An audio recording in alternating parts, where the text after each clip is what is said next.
Hey, I hope you're having a good summer, guys. Welcome to our first week off. I hope you haven't missed us too much. This is just a quick solo update in the studio. This is Jessica just checking in on you. I have a quick update before we do our first Flashback Friday episode. We're going to replay Abercrombie and Fitch for the new listeners who may not have heard it. Stay tuned. But for anybody, it's been a few months since you've heard from us around Abercrombie and Fitch, and we talked about a lot of crazy stuff. So since we released it in October of 2024, there's been some changes, some good news and some bad news, and I'm just here to lay it all out and give you a quick update here before we drop in our OG episode from last year. Mike Jeffries was the CEO of Abercrombie and Fitch until 2014. In October 2024, he was actually charged with 16 federal charges related to sex trafficking and interstate prostitution. We talked a little bit about this. At the time of recording, he had not been charged, but there had been some serious investigation and a lot of allegations. The FBI had been investigating. He pleaded not guilty to those charges when he was charged, but as that process evolves, it does take time to go to trial or process through what those charges were going to be.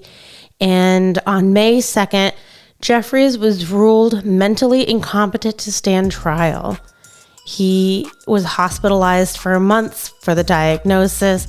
He apparently has Alzheimer's and Lewy body dementia. We'll just leave that where that lies. Meanwhile, Abercrombie and Fitch has posted record net sales. Their Q1 sales were $1.1 billion, up 8% year over year from last year. Some other good news, Post Malone, we love a little Post Malone, was a headliner at their festival fundraiser that raised money for 6 mental health nonprofits. And the positive news and the positive reinforcement of that fundraiser and that festival drove their stock price up 7%. So they're doing good by doing well and giving back, and everybody's loving it. So congratulations to the current Abercrombie and Fitch team, and Mike Jeffries can go rot in hell. Have a good day, guys. Hope you enjoy the episode. I did let my cousin Carrie and her husband and Mike listen to the Shein podcast on the way home for like 25 minutes. And I'm not sure they're our audience. No, I'm kidding. I literally, I had lunch with my cousin Elena today, and she's like, so what's the topic of the podcast? And I said, stick with me. I don't have my elevator pitch yet. And I kind of gave her the rundown. She's like, I don't listen to podcasts. And I was like, yeah, okay. Bye. Love you. Bye. Okay. So welcome to Start Up with Hev and Jess. It's Labor Day weekend. It's Monday of Labor Day. Yeah. We don't know what sequence these episodes are going to air in yet, so I'm not sure if that's relevant or not. But we're coming off Labor Day weekend, so I'm assuming we've got things to share. Yeah. So we'll start out with the spill, where we talk about all the things, grievances, good vibes, anything that's really on top of mind, current events or otherwise.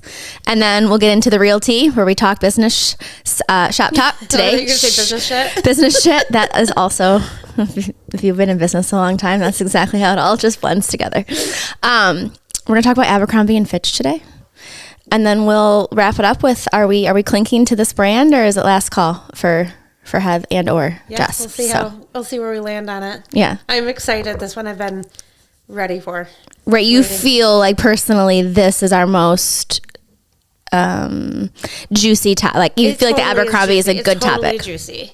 Okay. I'm a little nervous to talk about the juice, to spill the tea a little bit. Really? Yeah, a little bit. I have we'll get to it, but this is Abercrombie. This is my Abercrombie merch. This is actually Bennett's. It's newer-ish, right? I was looking for a Detroit Abercrombie shirt. Yeah. And I haven't found one that I loved yet. I don't know.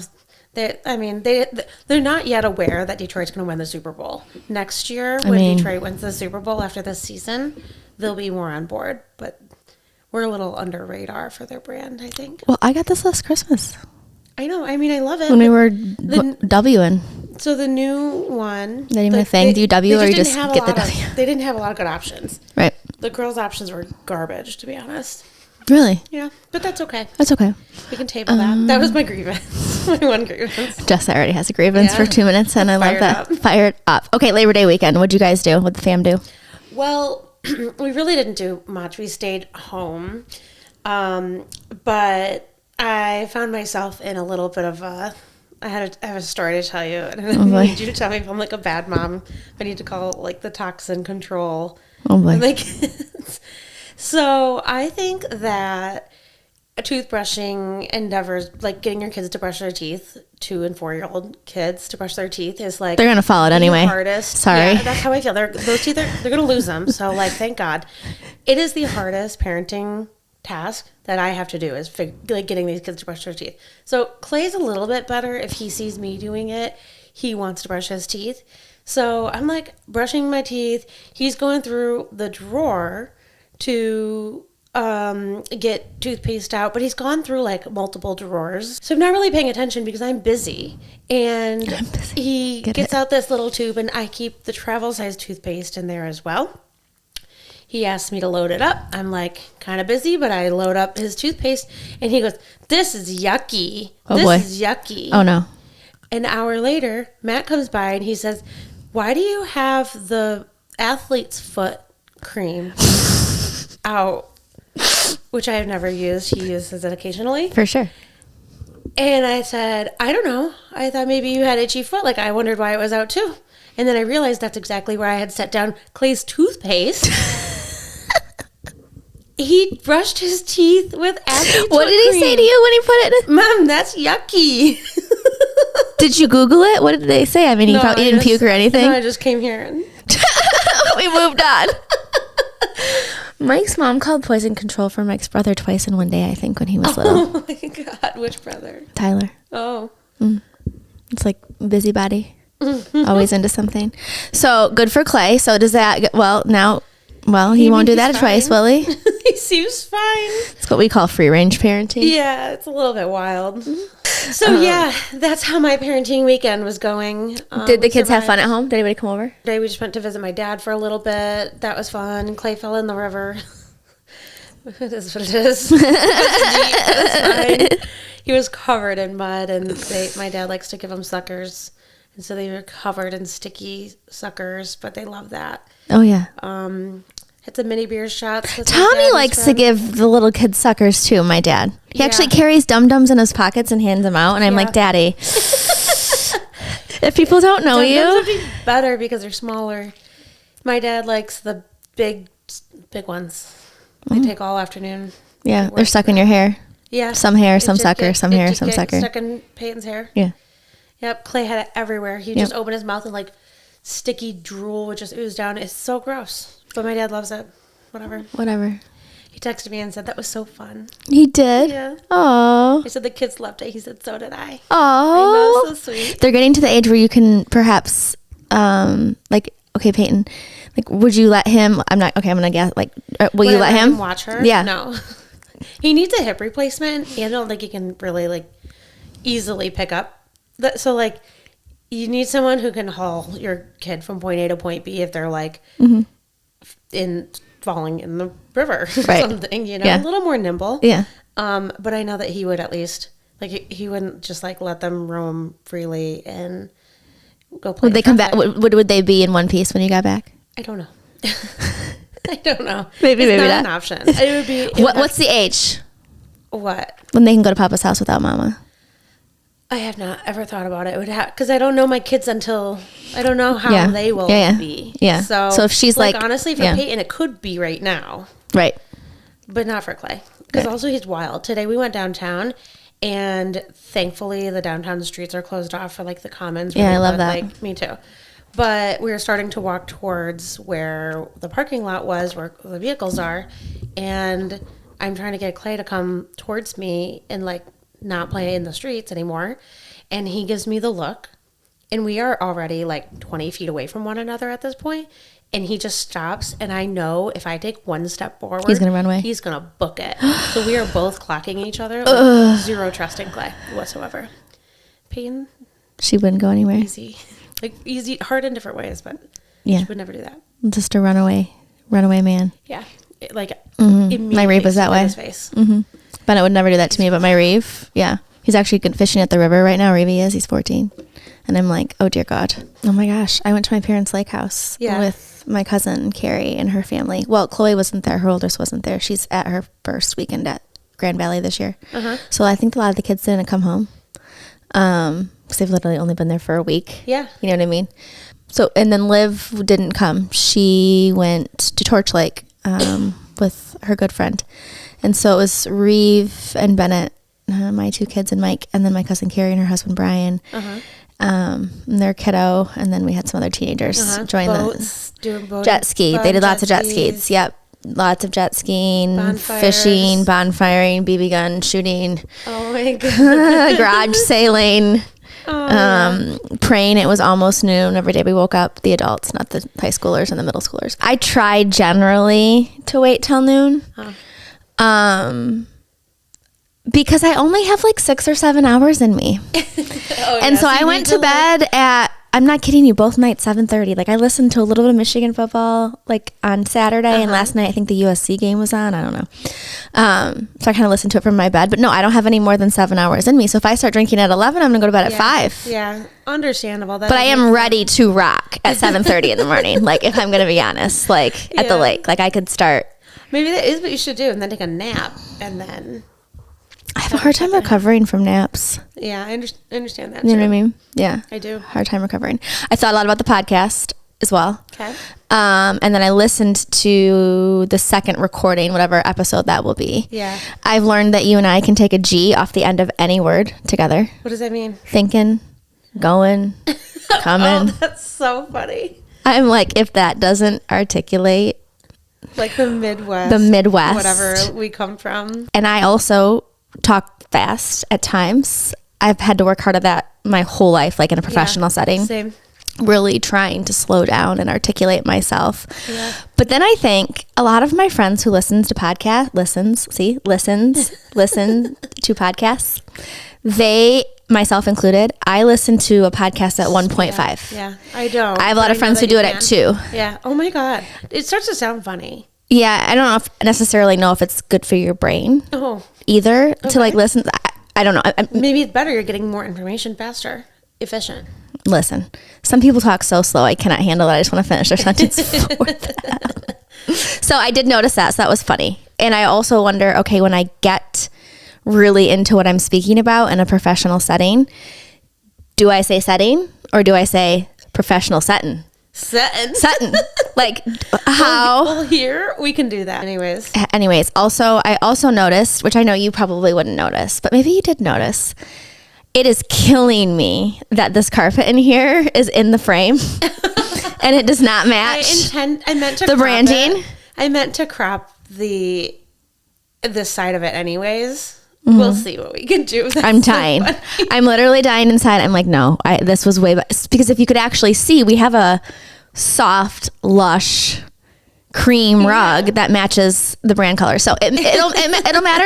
It matters less now than it will when we get our branding, our official branding, and our mic. You know what I mean, and our things. Yeah. Then if I see one hint of this plaid lounge carpet, and you'll lose it. I'll lose it. I can't. So I would have shut the set down, like in a professional environment. I would have shut the set right down. If Laura Rubenstein's listening, Laura, remember when I made them repaint the entire set wall because it was purple and it didn't go with the Great Step vibe in the middle? Like I shut down production by a couple hours because I was so upset about the fact that like, why would you paint a purple wall?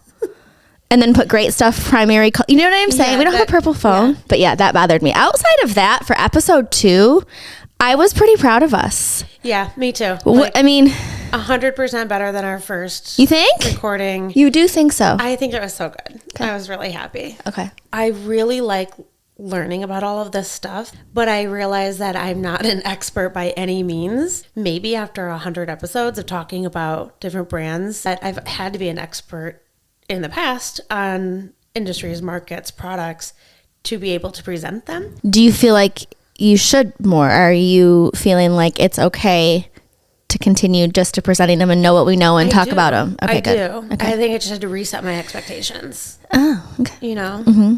No, and it's different. The podcast is not about I mean, if we wanted to be experts and we talk about go-to-market strategy and brand strategy and innovation, like we didn't say this podcast was Heather and Jess's capabilities and specialties. Right. You're putting the pressure on yourself. Right. So I think I had this like thing in my mind, and then executing it, I was like, oh yeah, I've got like, these are just different things. And I think it's totally okay, but I had to reset a little bit of my expectations. Your question is always, do we have the right yet?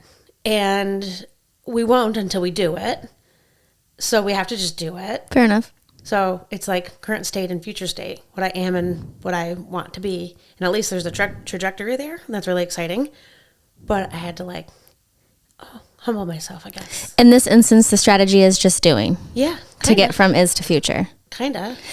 Also, like, lots of stuff got us here, which is great. Sure.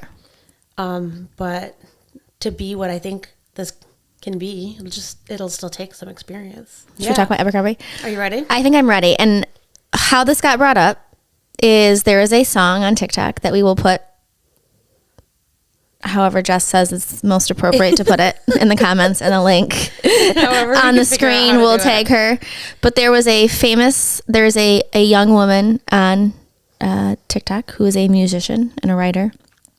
And she, again, like I'd done little research on her, but she put together this jingle about Abercrombie, and there's some disparaging, like, I don't know comments about this. Correct. Right. And I said, did you hear about Abercrombie? And you're like, I didn't. And I said, I don't know anything other than there is now a famous jingle. What's the jingle? Can you sing it? No. It's like she writes this. Oh, here we go. Okay. Jax. Her name is Jax. Oh, even better. At Jax Write Songs. Okay. She's got like a song for hypochondriac. Songs about stranger danger.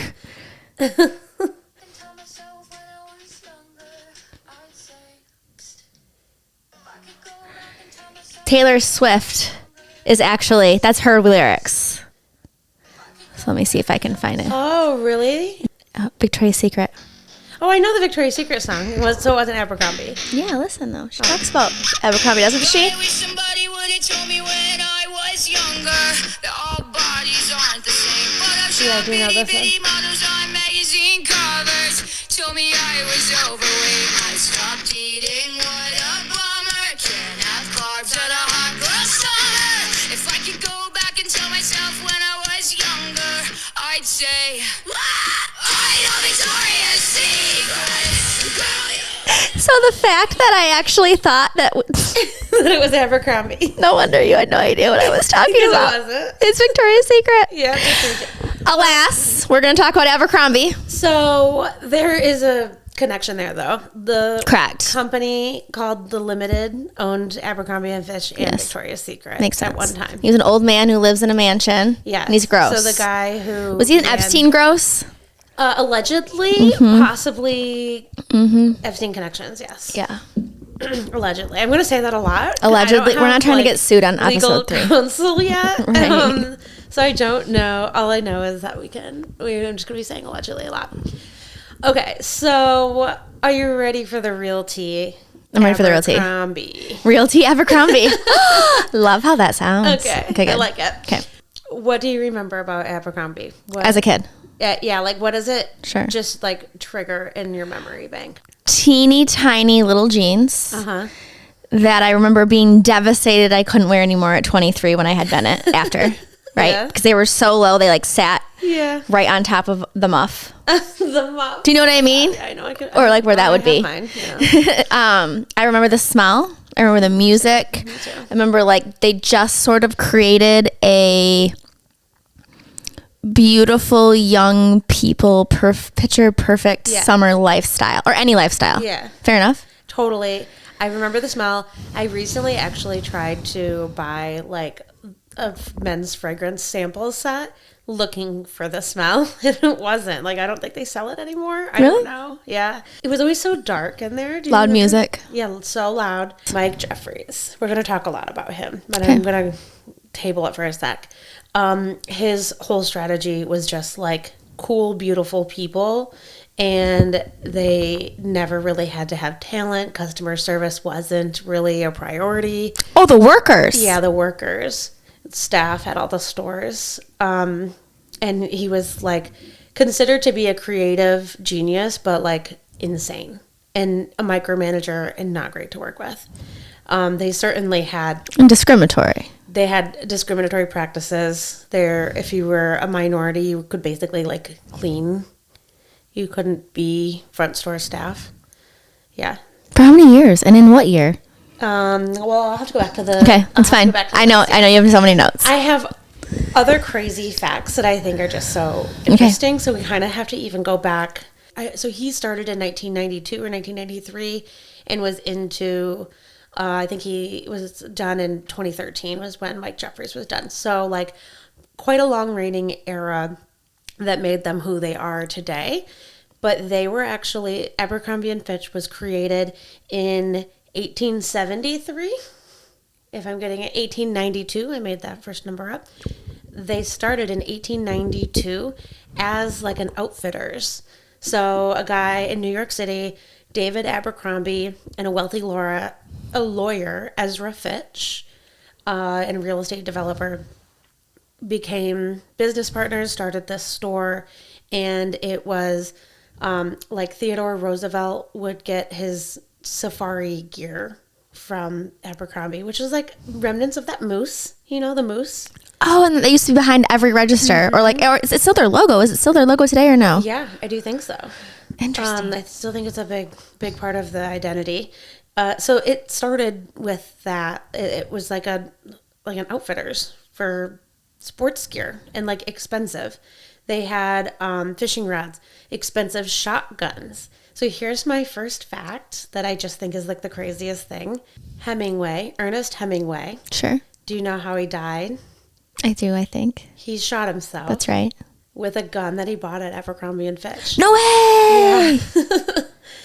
And his wife sold it back as consignment to Abercrombie, and then they resold it. Isn't that crazy? Do they know to who? It was in the NRA article, and I think they did, but it was like kind of meaningless. I don't know. The person probably knows. Ernest Hemingway. Yeah. Shot himself. Yeah. With a gun he purchased. At Abercrombie and Fitch. At Abercrombie and Fitch. Nuts. And the fact, 93? So they started in 1892. I don't know when Hemingway died. But they were very popular for many, many, many years as this like outdoorsman store. Okay. They did very well, but because they were for the wealthy and they had very expensive items, they struggled at some point in the mid like 1900s. Depression era, maybe something, whatever. 1970. Yeah, like late in that century. Mm-hmm. They had things in inventory that were like a chess set that was like $150,000 in today's value. But like, who needs a chess set for $100,000? You know what I mean? So they just had like, in chess, does that even make sense? Like, why is that product even there? So they, I think, were probably poorly managed, didn't really have much of a strategy. They went bankrupt. They were sold to another company, Oshman Sporting Goods. Mm-mm. Me neither. Houston-based retail chain bought it for $1.5 million just for their mailing list. So Abercrombie went from really successful selling outdoorsman goods to Theodore Roosevelt and the likes. They're selling a lifestyle. Royalty. Yeah, royalty to complete like bankruptcy, only worth your mailing list, which probably, I mean, you never know. I guess could have 1.5 is a very expensive mailing list. Yeah, an expensive mailing list, but like nothing for a company that's Fair equivalent to $7 million in 2023 dollars. So that's still nothing to buy a company. No. It feels like to me. So they just became a mail order brand by this Oshman's company until the Limited, which owned Victoria's Secret, bought them. So what was that guy's name? The weirdo. Allegedly. The alleged weirdo. Yeah. So that was in 1988. And then the CEO who made it what it became signed on in 1992 or 1993. So they became this like hypersexualized brand that was really unlike what it was ever before. But really fit the mold, I think, of what was going on with the Limited and the whole Victoria's Secret vibe, too, if you ask me. 1992. That was ultra skinny, ultra tan, Yeah. ultra low cut, high cut. Yeah. Like, if you weren't a 00. I remember being a 2 or a 5. I'm smaller now than I was in high school, right? But even like I remember being a size 4 and feeling like, oh my God, I'm fat because of Abercrombie and Fitch and Victoria's Secret. It is the truth. No, I think it's absolutely the truth. Absolutely. I don't really have any memories of like fitting well in the clothes that I bought there, for sure. I don't know. I'm thinking in my head, why didn't I just buy a bigger size? But like, I was a size medium, but it fit like a small. Why was it so small? Right? Why is it so small? Mike Jeffries was the CEO from 1992 to 2014. He made statements that were, I'm going to read the long one. It's been paraphrased and spread. This was not shocking to anybody at the time, did not make headlines when he said this in 2006, but it was resurfaced 8 years later and was like appalling, and he had to make apologies or something. That's why we hire good-looking people in our stores, because good-looking people attract other good-looking people, and we want to market to the cool, good-looking people. We don't want to market to anyone other than that. In every school, there's the cool and popular kids, and then there's the not-so-cool kids. Candidly, we go after the cool kids. We go after the attractive, all-American kid with a great attitude and a lot of friends. A lot of people don't belong in our clothes, and they can't belong. Are we exclusionary? Absolutely. What year was that? 2006. Whoo! Didn't the Lululemon person say something like real rude? Like we only make 2 of 12 because we don't want anybody bigger wearing them? I think you're Wasn't that a thing? No, I think you're right. How rude. So rude. And he didn't care. He was unapologetic. So Mike Jeffries. With lots of friends. If it's not pressure to be skinny, now you have to have friends too. Yeah. And be popular. Yeah.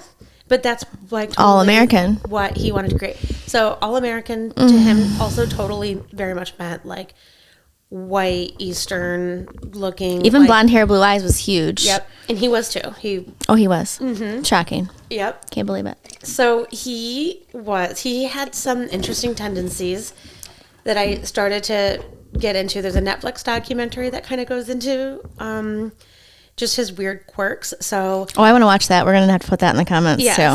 And then the BBC podcast is like a 9-part episode series that goes into much bigger issues that the FBI is now investigating. Alleged sex trafficking. What? Yeah. I'm sorry, I cannot laugh about something that's so terrible as this, but I probably will awkwardly laugh because it's just so shocking. So shocking. So shocking. Okay. I'm super proud here sitting in my Detroit Lions Abercrombie sweatshirt, by the way. Well, we may be able to come full circle on them. I promise. Freaking hope so. I promise. I told you this would be shocking. But they've had a long history, and their history doesn't end in 2006 when Mike Jeffries was the CEO. Okay. But he was the CEO for a long time. He created the vision of that, like Abercrombie flip-flops, the jeans and the polo, or like the white button-up. That was his vision, his creation. That didn't like exist at Abercrombie before he introduced it. He would require his staff to wear that outfit as a uniform. People at the Hamptons, you know what I mean? Like not his staff at the office. Oh, like his people, his housekeeper and his groundskeeper had to wear Abercrombie outfits? Yes. Airplane pilots. Mike Jeffries. Mike Jeffries. Their handbook. Is he still alive? Sorry to interrupt. Yes. Their handbook for how the airplane pilots had to dress included to the detail of underwear. Abercrombie white underwear. His partner was not ever officially employed by Abercrombie, but had so much authority and so much control and so much say that they were just called the Abercrombie guys. Okay. So he's a gay man? Yes. Well, I mean, that's the implication. I don't know that he... Allegedly. Yeah. We don't care either way, but we're not certain. Yeah. What do you remember, like, what the models looked like? Very, very, very skinny. Were they male dominated? Like, the visual I have in my head is just like the guy without his shirt on. Yeah, for sure. But then that's 50%, I would say. Oh, And then okay. the other would be a very tall, skinny blonde who was sun-kissed. Yeah. Maybe little freckles on her cheeks.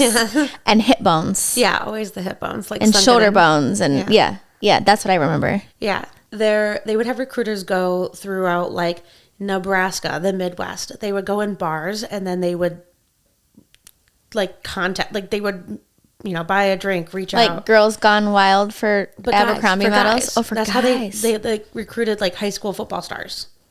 And then would tell them, we're going to Brazil in a week. Here's your ticket.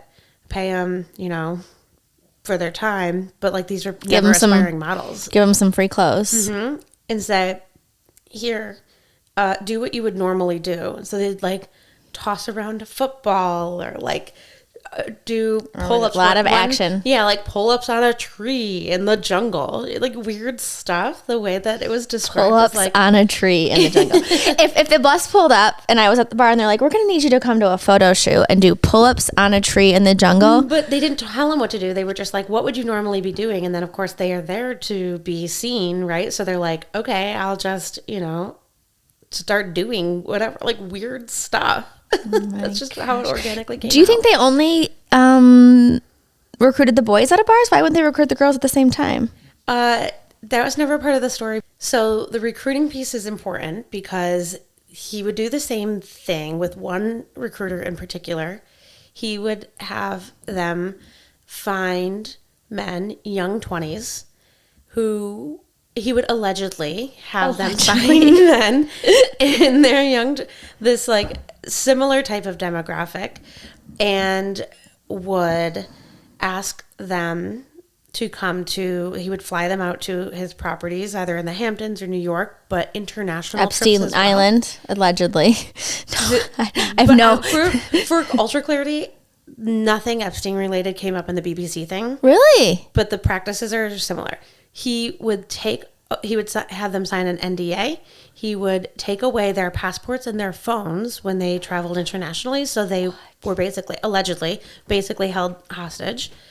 And then they would... Like culty almost a little bit. Yep. They would all be dressed in their, like, Abercrombie gear that he told... Down to their underwear. The recruiter gave them to buy, a gift card to Abercrombie to go shopping for the trip.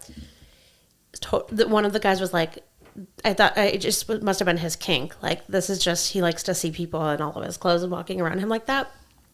They were all under the impression that they were going to be at a photo shoot, which sometimes certainly did happen. But in these cases, they would fly these guys out there and then have sex parties. He would instruct them to have sex with other people. There were multiple people who said they were not gay, they were straight. They didn't want to be doing this. There was some who... Did they feed him Molly or ecstasy or whatever they call it now, these kids? One guy said that he's like, I was drinking. I've never had an issue holding my alcohol. I got this, but I don't know why. I was just so tired. When I woke up, I'm just going to have to put, like, a trigger warning right now. When I woke up, I pulled a condom out of my ass, and I don't know how it got there. And he ended up with HIV, like, months later. Found out he was HIV positive. Is this is all disclosed on the BBC show? Yes. So I'm gonna have to watch this. Yes. The BBC wants a podcast. Oh, it's I a think they podcast? do actually have it on, they might have it on something BBC related, but I listen to it as a podcast. And what year is this happening throughout So this? this was the late, this was the late 2000s. So he was still... What in the hell? He was still a CEO. Wrong with people. But this didn't come out until 2023. The BBC stuff came out last year. So the FBI is investigating this. It is enough to say that it's alleged sex trafficking. It is so freaky, and Abercrombie and Fitch today, I think, is doing as much as they can to separate and distance themselves. But it's just crazy to me. He had a gigantic pension payout, so they're still paying him for, like, millions, tens of millions of dollars for retirement. I don't know. It's just nuts. He even had, like, full access to the Abercrombie jet. That's how he in many cases flew people. In one estimation, one of the workers that was on the trip shared that there were multiple nights of events and they had different groups of guys for every night. So there was an estimation just based on what these guys said that they were paid, because they did get paid for this, that it was like hundreds of thousands, like $500,000 in one weekend, just in paying multiple nights of like dozens of guys. And who is the clientele? The Jeff? Abercrombie guys, yes. Executives? Jeff, yeah. Just the two of them would need 14 guys. I mean, they didn't have any friends involved, or that hasn't come out yet? They have to have other rich friends who are into it. Fair. I don't know. Allegedly. But you know what I mean? Like, wasn't a part of the story. I don't know. I would be very curious to know. Fair. And it's also very similar to what they were doing at Epstein Island. Someone's got to be looking into this. Yeah. As in terms of like the connectivity. Right. It's nuts. So 2014 rolls around. He's fired, or he quit. I don't know. I don't know how he parted ways with Abercrombie. I don't think it was necessarily on bad terms. No one's blowing the whistle at this point, though. No, none of this came out until last year. All of like the sex parties, people did not talk. They had signed NDAs. They didn't get to keep a copy. They just felt like, I need to forget this. That's what the people who were interviewed. There was 8 guys who were interviewed by BBC who had been a part of this. Only one of the 8 said that he was, willing. Everybody else was like, no, I thought I was coming to be a model. I thought this was sort of like the price for entry, but I never got to be a model. Yeah. They were at basically their worst at that point. Wow. Yeah. So 2015, they hired a new CEO. The CEO today is Fran Horowitz, I want to say is her name. I've watched some interviews of her. So impressed. Like, she's somebody that I think is just an interesting person. I think she started in 2015. I think she has been the CEO since that transition. At that point, in 2016, Abercrombie and Fitch was on America's most hated retail brand. On what year? In what year? This is 2016. So he was done in 2014. Yeah. New leadership in 2015. 2016, they are still the most hated retail brand. Yeah, I didn't buy their stuff for 20 years. I'm not kidding you. Yeah. 20 years. Right. Now, forgot they existed. I've got all sorts of journeys. Yeah. Customer journeys with them. So 2018, they shifted their target market to be a little bit of an older demographic. The fact that I just said I haven't bought that shit until recently, and then you go the very next. Well, they market to an older demographic. Yeah. Well, thanks. I really think though I'm that getting 40. So we have a lot of, I still think, relatively positive nostalgia. Oh my God! If I still had my peppermint pink corduroy bell bottoms from Abercrombie today, I would be rocking them. Yeah. Out. Yes. I don't have until today. And the song that I thought was about Abercrombie, but was really about Victoria's Secret, which is really the same thing, allegedly. Do you remember the LFO song? Yeah. I like girls that wear Abercrombie and Fitch. I'll take her if she isn't a bitch. No, I'm kidding. How does it go? That was a good one. Thanks. I actually think I could be a jingle writer if I'm not kidding you. But now there's Chat GPT, so I'm not going to go into that market. Maybe it's still a side hustle until people adopt more AI. I'll take her if she had one. Something about that summer, since that summer. I like girls that wear Abercrombie and Fitch. I'd take her if I had one wish. Oh, yeah. She's been gone since that summer. Since that summer. Yeah. Yeah. Okay, so they really changed their strategy. It was a multi-year approach, much of which was, I think, following and going back to the audience who did have fond memories may not have even been aware of some of the negativity. Yeah. Hello. Yeah. And are possibly even that they're stretching into that younger millennial, I think we're on. Hello. No, I'm kidding. Really Gen we're on Z. the older end of what they're targeting, but they're doing it. And I think was probably the most successful piece of it. Yeah. They are investing hugely in data analytics, insights, trying to understand their consumer. I thought you would find this interesting. Their customer muse today is the central point. That's what they called it. Their muse is the central point for how they make decisions. So that, like, thinking about that that demographic, and then the problem that they're trying to solve, or that customer muse that inspires them, is whatever our customers need for a long weekend. Whether that's the denim or the wedding shop or going to an F1 race. Part of the double click into their denim journey was not just about inclusive sizing, which they did really invest in and like make that shift, but understanding how denim fit needs to change for every different body shape. So it's not just okay to just have a larger size. What does a curvy body look and feel like? And they introduced their Curve Love line, which now accounts for half their denim sales. Damn. Yes. So they've been extremely successful in this shift in strategy. In 2021 and in 2024, or twice, they've had record-setting income and highest margin earnings for their brand, exceeding pre-pandemic levels, highest it's been since the reigning era of Mike Jeffries.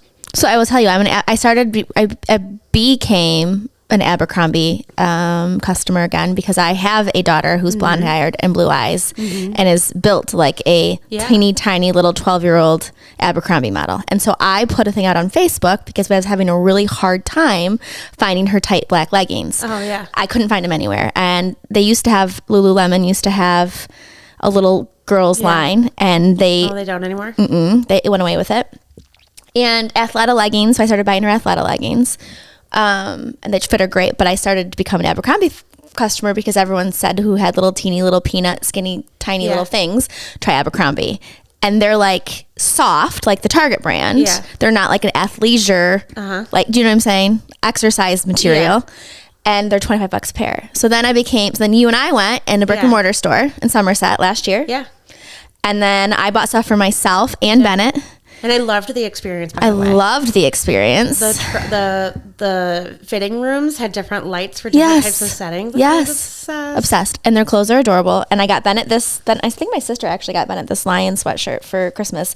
So I am a Abercrombie consumer. Like revivalist, but across a 12-year-old preteen, almost a 17-year-old, and a getting 40 lady. Yeah.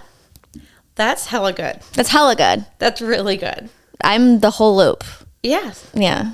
You are their target audience. Yeah.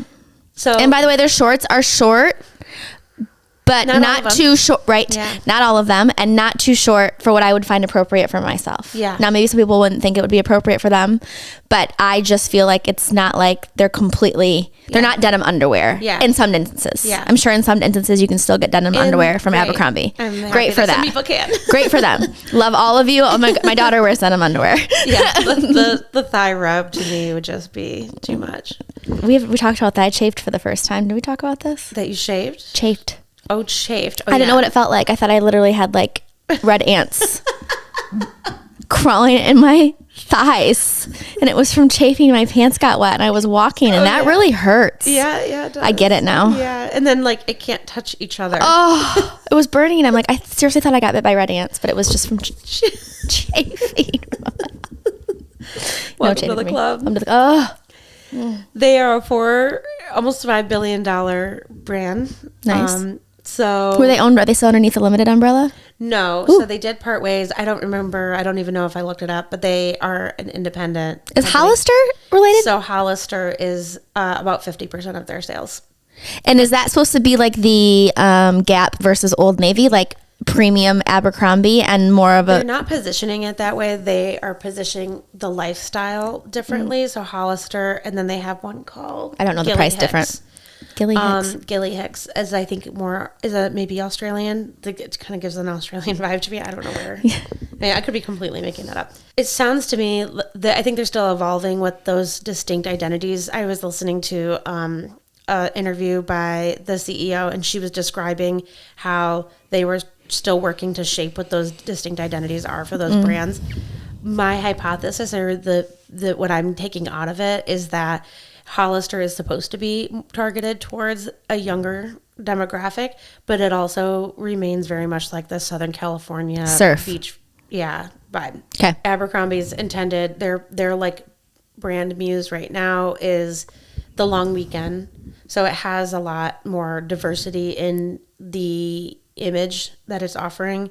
And then I think Gilly Hicks' kids, I don't know. That one I really don't know, but I thought it was truly like children. Right. And it's not cheap, but it's also not the most expensive brand out there either. I mean, in terms of like, it's really moderate. Right. And they're good sales. There's 40% off. I just really think whoever's designing for them, whomever, how many ever, whoever's the lead creative, I guess. Yeah.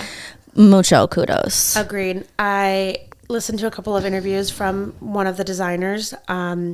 Just loves the way that he spoke. He's totally creative. That was where the customer muse story came from, and how they talked I love that about too. Co-creating. He talked a lot about the process. So there's a creative strategy that it was really looking at, like, in the next year what this needs to be in terms of, probably that's like vision boarding-esque type thing. And then there's another team that takes that transition. Okay, we understand the strategy. How do we turn that into practical apparel? What does it need to introduce that? And then there's a separate go-to-market team. So I think there were 3 stages. Makes sense. Yeah. Okay. Of creation. One thing I did want to call out, that despite all of these high earning, high margin, they have record-setting. I don't know if it's record-setting. I should take that back. They have very high spending also right now. So it's not just like they're cutting costs. They are outperforming the industry significantly, and still spending $20 million in a quarter on basically marketing in tech investments and analytics. Way to be Abercrombie. Half of their income comes from e-commerce sales, which only about 20% of their peer competitive set is e-commerce. I really think they're killing it, like, on all fronts, from the brand to the investment. Yes, like, they're doing all of the right things, and they're executing well. I would reflect a little bit on the fact that this is 10 years in the making. Basically, they hit their bottom. Perfect segue. They hit their rock bottom. Yep. With transition of leadership. Yep. With unethical things starting to come out. Exactly. Not good PR. Like, they hit rock bottom from a total PR to an audience. And it has taken them a minute. This is not overnight. But all of a sudden, once we realized it, we were all on board. I really think. I'm aligned. And you know what? When you say 10 years, and I was thinking about this a lot with business strategy, one of the reasons that I got frustrated in a professional environment with business strategy is we got to sit long enough, folks. Yes. Like, I'm reading this book that's with Simon, right? It's The Infinite Game. He basically starts the book off by saying Vietnam didn't go into the World War II to win. Yeah. They went in there to just keep going, right? Where the U.S. thought there was going to be a beginning and an end. And in business, any leader who's continuously or only or microscopically focused on winning has a very narrow view, because the game of business is an infinite game. Yeah. And so for a company like Abercrombie in this day and age, with so much pressure, with bottom lines, financial results, quarter close, to not only be peak of profitability, but also investing for the long, the infinite game, as Simon calls it. Yeah. Like, it just never stops. Yeah. That's daunting a little bit. It's daunting. It's daunting, but also, like, for a public company. You kind of said at the beginning of this episode, like, your strategy is to take yourself as a reporter, as a podcaster, as a partner from your is state to your desired future state. Right. That's infinite. Yeah. You're going to tell me that that doesn't mean the end. It is like it's the first. Until you set another. Right. Yeah. So it is daunting, but at the same time, I think it's incredibly exciting. Yeah. You just have to remember, I think there's a balance of, like, celebrating the small wins, if you will, in pursuit of, like, and sometimes the small wins is just for Abercrombie in not being on the world's hatest. Right. America's You're not getting torn up all over Twitter. Oh, I will never call it X. Ask the Alexer. That's what my dad calls her. Do you want to know about sustainability? I want to know about sustainability, and I want to know, like, give me the be good. Okay. So far, again, this was one of my reflections that, like, I'm not an expert here. I don't really know. I've only researched a handful of parts of this industry. So far, Abercrombie is the most impressive in their transparency for sustainability. Mic drop. I'm not dropping these mics though. No, we haven't made any revenue yet. I've dropped enough for mics for the both of us. Literally, almost killed myself a couple times. So they have about 250 published suppliers on their website. They communicate the 4 steps in their value chain that come before they even put a product in their store. I don't know them off the top of my head, but you can kind of imagine there's like a textile mill. There's like there's harvesting even, right? So growing, then turning that into textiles, then cutting, shaping, sewing, and then maybe they're the last one. There's 4, whatever they are. You get the general idea. There's 4 steps. Yep. And they do publish it. They have supplier standards published transparently. And they have prioritized those 2 stages closest, their tiers that are closest to their endpoint as their like initial prioritization as to expectations. You can't control the entire industry, right? They are a large company. They are almost $5 billion, but they are also only $5 billion and they're not the only one. Sure. So I think the way that you feel like they're doing their part is your takeaway. I think they are doing the best that I've seen so far. Stop. Better than Good American? Mm-hmm. In terms of transparency? Yep. I think Good American has done a really good job. They've only had the one supplier and they have high standards. Sure. With how they're executing it, so they can control all of that. With the setup that Abercrombie and Fitch has, it's not all within their control, but they have high standards. They are transparent about where they are and meeting them. So they do have supplier standards, material standards that are published transparently, and they do have sustainability goals. I can share a couple of them with you. Some of these things they're not doing well on, and again, it's transparency. So they show how they're measuring and they show where they're at in their success. They have achieved and maintained its goal to source 100% of down from responsible down standards, some certified source, blah, blah, blah, blah, blah. They set the goal in 2019 and they achieved it. And what is the goal? Responsible down standards. What does that mean? Down feather, like feathers, right? Sure. Like raw material standards, like. I think if you have like a puffer jacket, okay, understand. Down is filled inside it. Yeah. 29% of its cotton supply is supplied through like a better cotton standard. Their goal is 30%, and they're at 29. Mm-hmm. So they're nearing that. 93% of units containing polyester fill were sourced as recycled polyester. So that's exceeding their goal. At some point we need to get into like is it worth recycling? Like, do you know what I'm saying? Like, what is the actual impact of energy, water, all of that on the recycling process? Air fucking quotes. I actually totally agree. I think it would be really interesting to find a couple of what is companies. The cradle to right? Yeah, and then so let's hopefully we can maybe source what companies are doing well, right? And how are they doing it, and then we can kind of reflect like, okay, here's where the industry has these recyclability challenges. What could it take to fix it? I don't know. I mean, we're not the only ones. There's totally smarter people thinking about this. 100%. But it would be so fun to talk about. Okay, so there's a couple of areas that they're not doing well. This is sort of related. Source 100% of man-made cellulosic fiber from non-endangered or ancient forests. They have traced 99% of its MCF suppliers, and they're trying to figure out the percentage of like where it's sourced from. So they're having a difficult time with their supplier to figure out where. But they're trying. They are trying, and they're struggling. This is something that it can be made from bamboo. It's a material that's sourced from wood pulp, and can come from more sustainable wood sources. Sure. But it's clearly like a challenged industry. It's a good ingredient because it is renewable and it can be climate friendly, but it just has to be not from an endangered forest. Yep.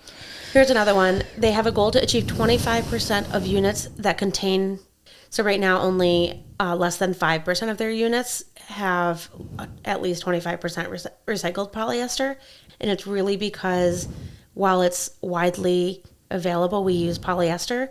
They might be, like I'm thinking back to my time of like recycled pop cans, PET. They're made of different colors. They have different qualities. There's no existing collection mechanism to get these products back into the hands of the supplier who can then turn them back into something useful. So it's a really difficult, it's not economically profitable. It's not always technically feasible for companies to do. So it's really challenging, and they're clearly, struggling. They put a goal out there, but it's not going terribly well. But I love to see it.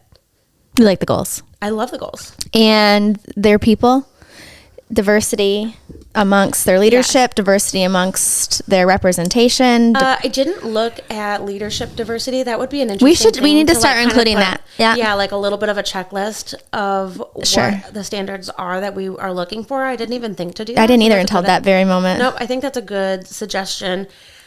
I would just trust that since they are doing so well in even their ambitions and their transparency about sustainability, I do believe that they have probably good standards for all of the other aspects of that. Part of their supplier standards is in sourcing from companies that have like safe working practices. That is a part of their supplier standards. That wasn't as transparent, or at least I didn't see it, as their material transparency. But they use like a third party kind of certification, or like a third party standard. So they're not making it up on their own, which I also liked. So remember how we talked about the construction industry has LEED? Yeah. That's what I think they're doing. They're using Understood. like the LEED for textiles to say, hey, what's this got to be considered good? It's not just them making it up and saying, oh yeah, we have standards and our suppliers are following them. I think it's called the Higgs standard. We are taking what somebody else has said is good and we're applying them, and you have to meet these high standards. And I do think that they're good from what I could tell. Hallelujah. Fabulous research. Wasn't it per fun? usual, like I die. And again, does anybody care about us? We'll see. Yeah. But I think in terms of Abercrombie, we're clinking. I agree. That's what And we're clinking today to Creation Coffee. They're a little Midland company. I don't know Yeah. if they're from Midland base or Tri-City area. Roasted locally. If you want to host our coffee, just holler at us. You want to sponsor us? You want to sponsor We'll our take coffee? sponsors. We'll take sponsors. I got a iced vanilla. It was lovely. Yeah, iced latte, caramel. So I think I'm going to cling to Abercrombie. Can we clink? I think perhaps TBD, like let's see what unfolds here about the company in the next little bit, like, and that will be interesting as well to, if we see it in the news or a new special comes out or updates, we can sort of update. But for now I'm clinking. Here's my only last question. Okay. Why wasn't that a bigger deal? Can I be honest? Yeah. I think the Epstein story was out. Like you've seen one of those bigger gross people. Bigger gross between that and the Lacey Peterson one that's out, and my sister-in-law said there's some chimp thing on HBO. I mean, I just feel like the gross of the gross of the gross was Epstein. Yeah. And the amount of celebrities tied to him. My very first question to you was, who was with them? Right. And you're like, nobody. I'm like, well, Epstein had Clinton, probably allegedly. No, you're right. You know what I mean? Yeah, totally right. So I think that, and then maybe they have really phenomenal public relations people that. Yeah, I don't want Abercrombie punished. I don't either. Today's Abercrombie to be punished. Right, as long as they're on the up and up. Correct. Yeah. That's what was my takeaway. Yeah, sure. So I guess I want to leave it at that. Like in some ways, I really want to speak at the highest volumes. Like, pay attention. This guy is creepy, because maybe reason being he should be in jail. Period. So that's what needs to happen. Is he still with his same life partner? Yes, as far as anybody Where knows. do they live? Do we know? Yeah, they had a house in the Hamptons that they sold for $30 million. Similar price point apartment in New York City that they sold. And he would fly back and forth to Ohio, where... He's an old man who lives in Ohio. Yeah. That's what it is. Jax. Yeah. Yes. Yeah. because that's where the Limited was. So I don't know where Abercrombie's headquarters currently is because they're not with the Limited anymore. They probably may have still remained in Ohio. I don't know. I love that. But he lives in New York, in the New York area, give or take. Probably still human, allegedly trafficking. No. Alleged. It's not funny. His power was taken away. He's Sure. still wealthy, but who wants Is he to ousted? be an Abercrombie Is he getting model? diddied? Is he getting... Yeah. So that's what I hope happens. I don't want current day Abercrombie to be punished for his No, crimes. I'm loving the sweatshirt, by the Yeah. way. The materials they're picking, Yeah. the brand, Big the fan. Big fan. This is, fan. I mean, it was Bennett's. I think it's probably too small for him now. But, Yeah. So those yours. well, happy Monday, my friend. Happy Monday. Best Monday ever. I hope that you don't have any more foot cream instances with Mr. Clay. My niece is actually coming over to watch her. She's probably already here, so she's 2. So Yeah. I always tell everybody my whole time she's here, I just try to keep her Alive. breathing, keep her alive. Yep, because she moves. Yeah. All right, my love. All right. Till next cheers. time. Yes. Cheers. Woohoo.